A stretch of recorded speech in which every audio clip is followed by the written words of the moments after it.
Gracias por acompañarnos nuevamente en esta serie de estudios sobre la Biblia, el cual esperamos que esté siendo de gran bendición y edificación para sus vidas. El día de hoy quiero invitarles a que entonemos un canto sobre un pasaje de la Biblia.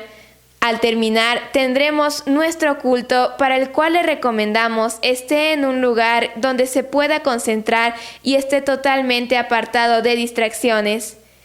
Que Dios le bendiga y que aprenda mucho.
Bienvenidos a este estudio sobre la Biblia. La semana pasada comenzamos a estudiar acerca de este maravilloso libro conocido como la Palabra de Dios, la Santa Biblia, las Escrituras, que tiene muchas versiones. Usted puede tomar aquella en la cual se le facilita más. Hay versiones que son más comprensibles que otras. Recordemos un poco lo que vimos la semana pasada, donde decíamos que la Biblia originalmente fue escrita en hebreo y arameo, el Antiguo Testamento, y el Nuevo Testamento en griego. Entonces, al momento de hacer esas traducciones al español, las diferentes traductores han hecho un trabajo muy bueno y en ocasiones se apegan mucho al original, haciendo un poquito densa la lectura, y a veces los traductores se acercan un poquito más al lenguaje coloquial, al lenguaje actual, y entonces eso facilita. Usted busque la que más le guste y lea la palabra del Señor. Hoy vamos a continuar viendo más acerca de cómo nos llegó este libro el día de hoy, y también vamos a hablar acerca de cómo es Dios. Durante estas semanas estaremos además estudiando características que compartimos con Dios, y también conoceremos un poquito acerca de quién es Satanás. Bueno, antes de continuar, vamos a hacer una oración. Le pido que tenga pues su Biblia, su blog de notas, y este estudio está en PDF y aparece aquí en nuestro video un link para que usted lo pueda descargar y nos pueda estar siguiendo. Y también las citas bíblicas que voy a mencionar, quizás lo haga un poquito rápido. Usted las va a poder ver, aquí van a aparecer para que después las consulte en la versión que a usted más le guste. Hagamos una oración. Padre bendito, te damos gracias por la vida y por este momento que tú nos das. Te ruego, Señor, que a todos los que están viendo este video, a todo el que va a llegar, tú le des la bendición de conocerte, que tu presencia la puedan sentir en su vida. Yo sé que siempre hay necesidades entre tu pueblo, entre quienes buscan de ti, Señor. Sobre todo hay una necesidad de saber que tú nos estás escuchando, que tú estás de nuestro lado. Manifiéstate en la vida de toda persona, en especial aquel que en estos momentos clama a ti y se pregunta si tú estás con él. Hazle sentir, Señor, tu compañía, y te pido que tú le ministres, que tú le proveas para su necesidad, sea en lo físico, en lo mental, en lo material, en la salud. Tú conoces, Señor. Quédate con nosotros en este estudio. Enséñanos aún más a conocerte. Te lo pedimos en el nombre de Cristo Jesús. Amén. Bueno, la semana pasada estudiamos acerca de la Biblia y comentábamos que la Biblia, aunque es un solo libro, en realidad es una colección de libros. Hay 39 libros que corresponden al Antiguo Testamento y hay 27 libros que corresponden al Nuevo Testamento. El Antiguo Testamento más o menos se escribió en 1500 años y el Nuevo Testamento pues en 100 años aproximadamente fue que se cumplieron todos los libros, empezándose por el libro de Mateo, terminando con el libro de Apocalipsis, escrita por el apóstol Juan. Y bueno, pues surgen muchas preguntas. Por ejemplo, el decir, bueno, ¿y cómo es que nos llegó el día de hoy? ¿Cómo tenemos esa seguridad de que este libro es lo que en aquellos entonces existía? Pues bueno, antes que nada, en aquel tiempo en el que la Biblia se escribió, había entre los judíos un grupo de personas muy religiosas, muy celosas y muy cultas que estudiaban y se preparaban desde pequeños para poder escribir y transcribir la Biblia. Este grupo se le conocía como los escribas. Y ellos pasaban por un proceso de formación muy estricto para conocer más, para conocer toda la revelación de Dios hasta ese momento que tenían presente. Ahora, originalmente en aquellos entonces pues se escribía en papiros, como lo mencionaba ya en la semana pasada, que era un material que se hacía a partir de unos juncos que salían en Egipto. Ahí era donde se escribían en aquel tiempo pues los documentos, pero también había otra forma de preservar los documentos y que era todavía mucho mejor porque el papiro se iba desbaratando y esta otra forma se preservaba por mucho tiempo, que era hacerlo en pergaminos. Y los pergaminos se hacían a partir de piel de animales, se curtían, se preparaban, se secaban y entonces se formaban estos lienzos, estos rollos donde se escribía y entonces se podía preservar por mucho tiempo. Recordemos que hace unos años se descubrieron los rollos del Mar Muerto, que son fragmentos de la Biblia, del libro de Isaías, y se preservaron gracias a esta manera en que los escribas preparaban su material y luego transcribían la palabra de Dios. Y bueno, ¿cómo lo hacían los escribas? Los escribas, cuando tocaba el momento de que algún rollo ya había que desecharlo porque se desgastaba, preparaban uno nuevo. Y luego ellos, que eran personas que ya llevaban un proceso de estudio amplio, pasaban por algo que era una purificación. Ayunaban, incluso se bañaban cierto número de veces de manera ritual, y cuando estaban listos, empezaban a transcribir en el nuevo pergamino, en el nuevo rollo, lo que estaba en el anterior. Y para esto su método era copiar una frase en el nuevo, y una vez que la habían copiado, contaban el número de palabras de la frase que acababan de transcribir. Después de contar y darse cuenta que eran iguales el número de palabras, comenzaban a contar, pero ahora las letras. Como podemos ver, era un proceso lento, era un proceso muy estricto, nos pudiera parecer así el día de hoy, con un alto control de calidad, que gracias a eso pudieron preservar palabra a palabra lo que ya antes se había estado escribiendo. Entonces, gracias a Dios por estas personas que dedicaron su vida a ser tan celosos en la transcripción, es que nosotros podemos estar seguros de la autenticidad de lo que aquí está escrito. Además, podemos contar el día de hoy con copias de la Biblia de aquellos entonces. Quizás no es la copia original, pero sí es una copia bastante aproximada en el tiempo. Por ejemplo, tenemos algunos códices que son muy conocidos, que es el Códice Vaticano, que es aproximadamente del siglo IV, que sería como el año 300 después de Cristo, cuando esta copia aparece o se hace. Y es realmente poco tiempo hablando de documentos históricos. Por ahí hay un documento o un libro que siempre se ha dicho que es original, que es cuando hablamos de la historia de la Ilíada y de la Odisea. Cuando decimos acerca de estos libros, pues siempre dicen, la escribió Homero. Y realmente no se sabe si la escribió Homero o no, quizás sí, pero se escribió 1000 años después de que los sucesos pasaron. Pero bueno, se cree que así fueron y hay evidencia arqueológica de que ciertas cosas pasaron como ahí están descritas.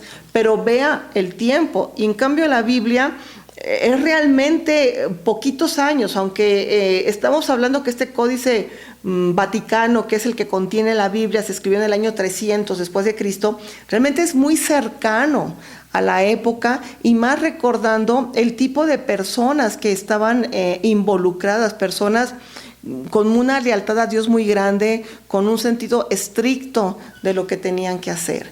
Además de este Códice Vaticano, que está el día de hoy en el Vaticano, se encuentra el Códice Sinaítico, escrito en el año 350, siglo IV también de nuestra era, y es un códice también que junto con el Alejandrino, que fue en el siglo V, año 400 aproximadamente, están en Inglaterra. El códice, en este caso sinaítico, está puesto sus hojas, algunas en el Museo Británico. Entonces, pues si usted sabe las lenguas originales, las ha estudiado, lo que es el hebreo, lo que es el arameo, puede ir y leer qué es lo que está ahí y compararlo con su Biblia.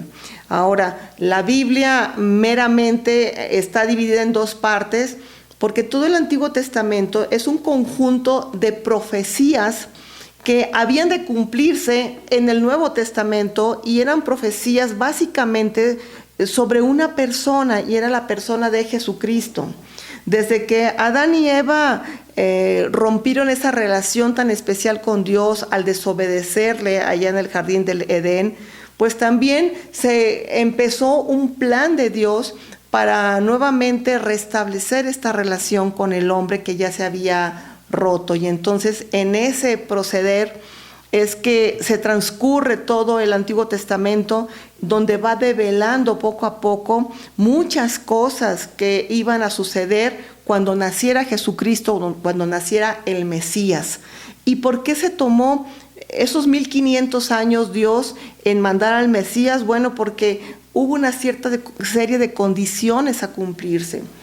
Y además unas ciertas cosas que solamente iban a suceder o iban a pasar si era realmente el cumplimiento de la profecía. Por principio de cuentas, pues el Antiguo Testamento habla acerca de que nacería un varón. Entonces, pues ya desde ahí el Mesías pues tenía que ser un hombre, y esto no es machismo, es una cosa del Señor, ¿verdad? Que Él sí quiso ponerla. No hay una Mesías que pueda ser mujer, puesto que la Escritura nos habla acerca de un hombre. Y luego hay muchos hombres sobre la tierra, pero entonces dice, pero tiene que ser de la nación judía. Entonces, como que quedan descartadas todas las otras naciones y únicamente queda la nación judía. Y de la nación judía, que estaba dividida en 12 tribus, pues toman la tribu de Judá. Entonces, de los mismos judíos descartan a 11 para tomar una sola, y de la tribu de Judá, pues los que fueran descendientes directos del rey David.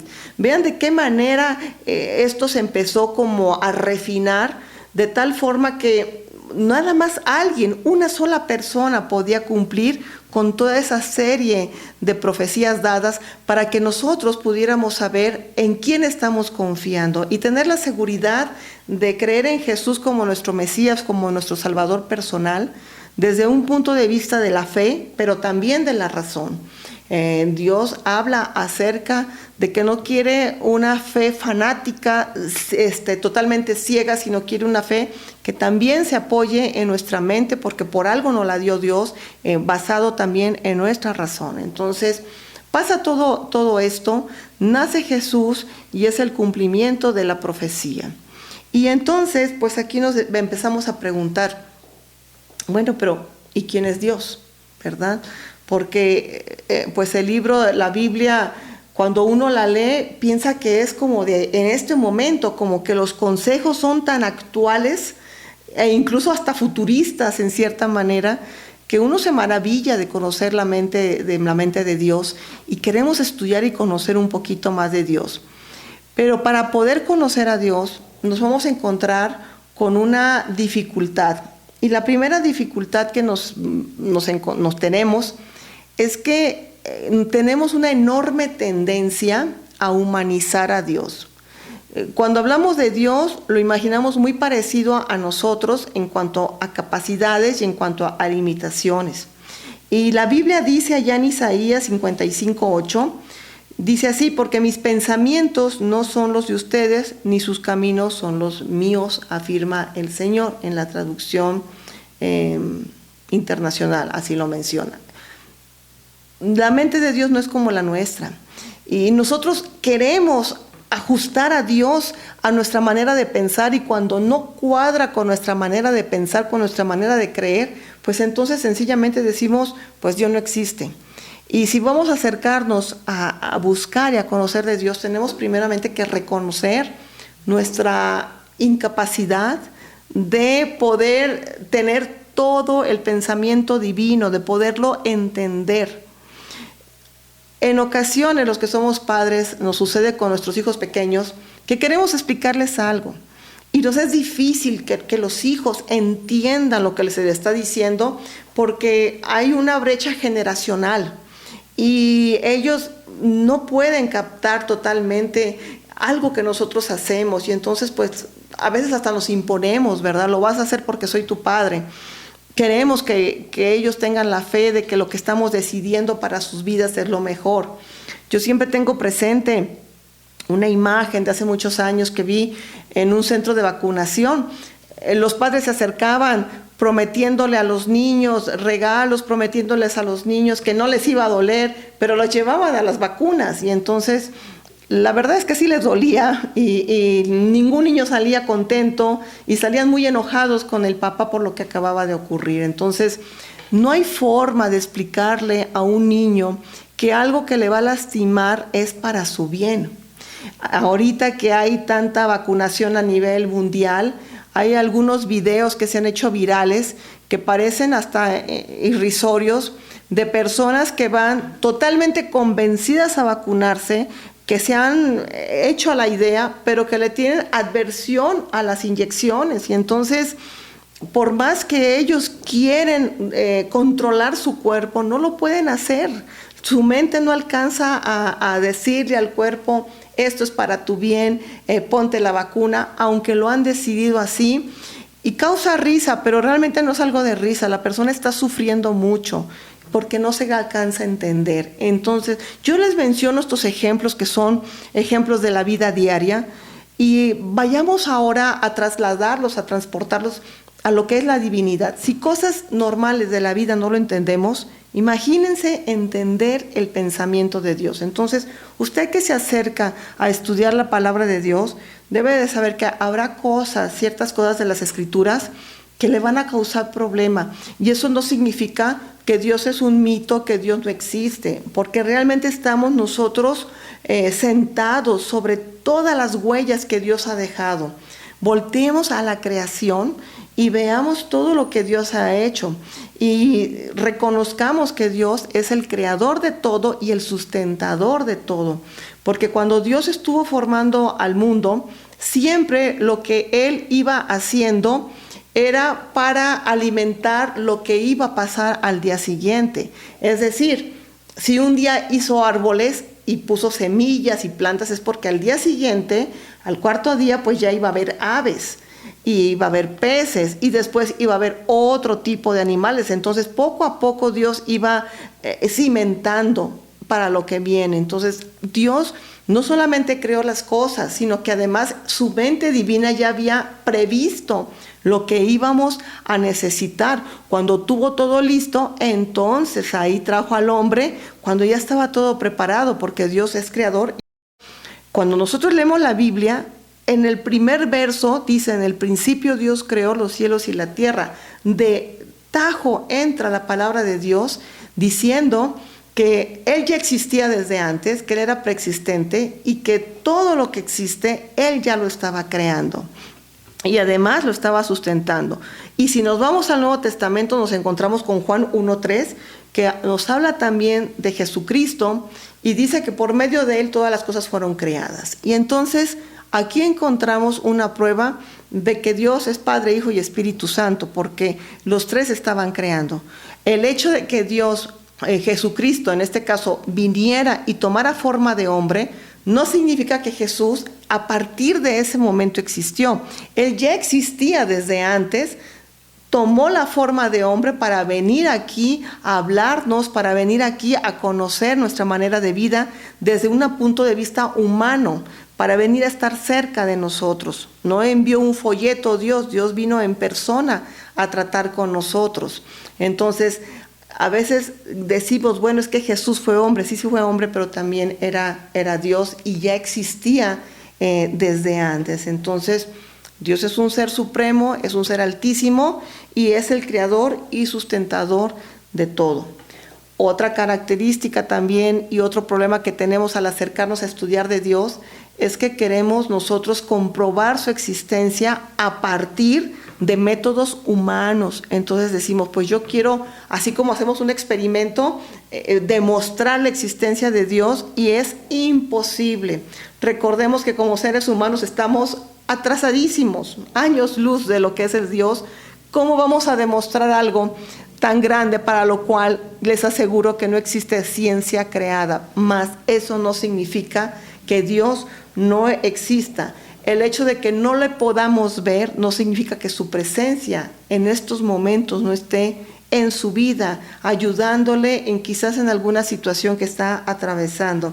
Primera de Juan 4:12 dice así: nadie ha visto jamás a Dios, pero si nos amamos unos a otros, pues Dios permanece en nosotros y su amor se perfecciona en nosotros. Y hay otro pasaje más que podemos encontrar muy interesante en Isaías 46, que dice, recuerden las cosas pasadas, aquellas de antaño. Yo soy Dios y no hay ningún otro. Yo soy Dios y no hay nadie igual a mí. ¿Y por qué menciona esto de que yo soy Dios y no hay nadie igual a mí? Bueno, porque quizás en nuestra existencia diaria nosotros hacemos adoración a cosas, a personas, objetos que no son Dios.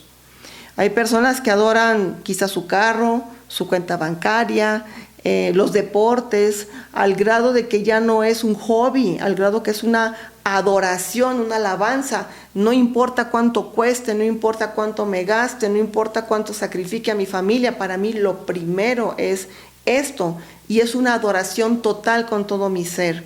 Hoy en día hay grupos de personas que tienen un nombre que hace algunos años era malo y ahora es muy bueno, que es el título de fanáticos. Yo soy un fan, y entonces reconocen que son fanáticos de un jugador deportivo o que son fanáticos de un actor o de un cantante y lo siguen a donde quiera. Le dan esa adoración que solo Dios debería de tener, pero ese Dios que están formando es un Dios falso.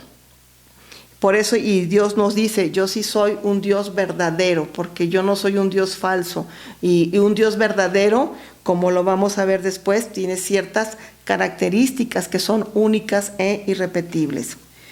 Y bueno, entonces pues hasta aquí estamos viendo que Dios es verdadero. ¿Y quién creó a Dios? Bueno, pues yo les decía que al principio, desde que empieza la escritura, nos habla acerca de que Dios es perpetuo, de que a Dios nadie lo formó. Dice aquí el Salmo 92, antes de que naciesen los montes y se formase la tierra y el mundo, desde el siglo hasta el siglo, tú eres Dios. O sea, Dios existe desde antes, ¿verdad? Y son cosas en las que nuevamente nosotros tenemos que aceptar que nos falta capacidad para entender la preexistencia de un ser. Pero bueno, antes de que la tierra estuviera formada, antes de todo, ya estaba Dios, y a Dios nadie lo hizo. Decíamos aquí que Isaías decía: yo no conozco a ningún otro Dios, no hay nadie igual a mí. Y aquí caemos en la paradoja de que si Dios conoce todo, hay algo que desconoce, y que es otro Dios igual a Él, ¿verdad? Dice: nadie igual a mí. Y también la Biblia nos menciona que cuando Moisés fue seleccionado para ir y llevar a su pueblo, sacarlo de Egipto, él le preguntó a Dios: bueno, ¿y quién me manda? Y Dios le dijo: pues te está mandando, yo soy el que soy, ¿verdad? Yo soy el que soy, el que era, yo soy el que soy, ¿verdad? No hay otro igual a mí. Y tenemos también que en Juan 8:58, cuando a Jesús le decían y le preguntaban que si él conocía a ciertos personajes como Abraham, que si él era superior a él, pues Jesús contestó: pues antes de que Abraham fuera, yo era, ¿verdad? Entonces ahí Jesús les decía: pues yo soy mucho antes, yo existía antes, y con mi poder estas cosas existen, ¿verdad? Dice aquí: porque las cosas invisibles, su eterno poder y deidad, se hacen visibles desde la creación, siendo entendidas por medio de las cosas hechas. Es decir, nosotros podemos conocer a Dios a través de la creación. Vemos la creación, y ¿quién lo hizo? Pues un ser supremo, porque la creación es perfecta. Una flor, un insecto, véanlo, la manera en que vuela, es su sistema, en fin, todo es perfecto, es la obra de un Dios. Y pues bueno, ¿a quién se parecerá Dios? Pues Dios no se parece absolutamente a nadie. El libro de Éxodo, tanto en el capítulo 20 como en Deuteronomio 20, hablan acerca de no formarle imágenes a Dios, porque no existe nada que se le pueda comparar a Dios, ni nada con lo que Él se parezca. Aquí les recuerdo lo que mencionaba hace un momento: Jesús estuvo en la tierra tomando forma de hombre, pero realmente no sabemos cómo es Dios, y excede a nuestra capacidad humana. Isaías 40:18 dice: ¿con quién me compararán a Dios? ¿Con qué imagen lo representarán? Porque pues Dios no es una imagen que nosotros podamos conocer. Conocemos algo acerca de Dios a través de Jesucristo, y en Colosenses 1:15 dice: porque Jesús es la imagen del Dios invisible y el primogénito de toda creación. Entonces, bueno, pues estas son algunas de las características de Dios, y agreguemos también su preexistencia, su eternidad, y pues el saber que no existe otro ser como Él, otro ser tan interesante, tan apasionante también conocer más acerca de cómo es Dios. Y la siguiente semana vamos a analizar algunos atributos que solamente Dios tiene. Recordemos que hay atributos que nosotros compartimos con Dios, como sería el amor, la misericordia, pero hay otros que son únicos y que no existe nada de lo creado que los puedan tener. Eso los veremos la próxima semana, así que pues yo los invito a que nos acompañen, y sobre todo le invito a que con lo que estamos viendo usted se apasione por leer la Biblia.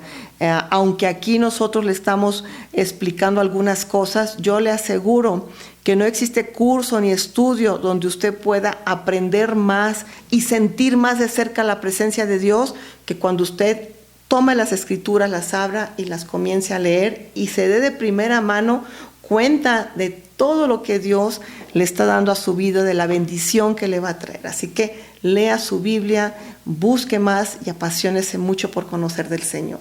Que el Señor le bendiga.